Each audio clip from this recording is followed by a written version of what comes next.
যারা বসে রয়েছেন প্রত্যেকেই জানেন কোরআন মাজিদে আয়াতে পাক রয়েছে কুলিল্লাহুম্মা মালিকাল মুলকি তুতিল মুলকা মান তাশা ওয়া তানজিউল মুলকা মান তাশা ওয়া তুইজ্জু মান তাশা ওয়া তুযিল্লু মান তাশা। yani সম্মানের মালিক আল্লাহ, জিল্লাতেরও মালিক আল্লাহ। এখন বিষয় হলো যে সম্মান কার, জিল্লাত কার? বাজাহির তো দুনিয়া দেখেছে, কারবালায় মুআল্লায় ইমাম আলী মুকাম ইমাম হুসেন আলাইহিস সালাম হেরে গিয়েছেন।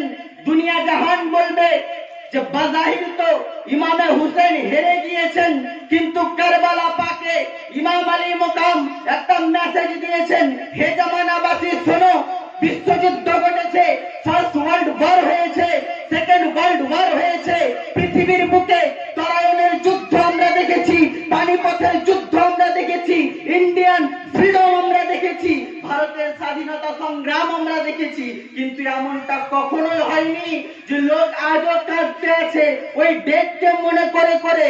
কিন্তু ইমাম আলী মুকাম আপনার লস্করের পক্ষে 70,000 নয়, 1 লাখ নয়, 2 লাখ নয়, যে আপনার সঙ্গী সাথী ছিল শুধুমাত্র 72 জন ছিল। কিন্তু ইসলাম গওয়াহি দিতে আছে, আজকে যারা তারিখ লেখে, যারা হিস্ট্রি লেখে, তারা বলতে আছে শোনো, মহাত্মা গান্ধী এলান করেছিলেন যখন ভারতে স্বাধীনতা সংগ্রাম ঘটে, তো মহাত্মা গান্ধী ঘোষণা করেন যদি ইমামে হুসেন আলাইহিস সালামের ওরকম ওয়াফাদার জানিসার আমাকে কয়েকটা এনে দেওয়া হয়, তো আমি 24 ঘন্টার মধ্যে ভারতবর্ষের বুকে স্বাধীনতা এনে দেখিয়ে দিই।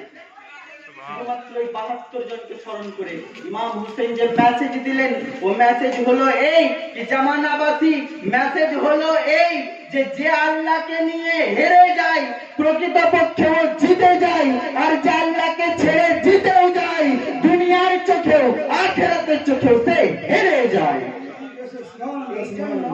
ইয়াজিদ আজও লানতি, ইমাম হুসেন আজও জিন্দাবাদ। সুবহান।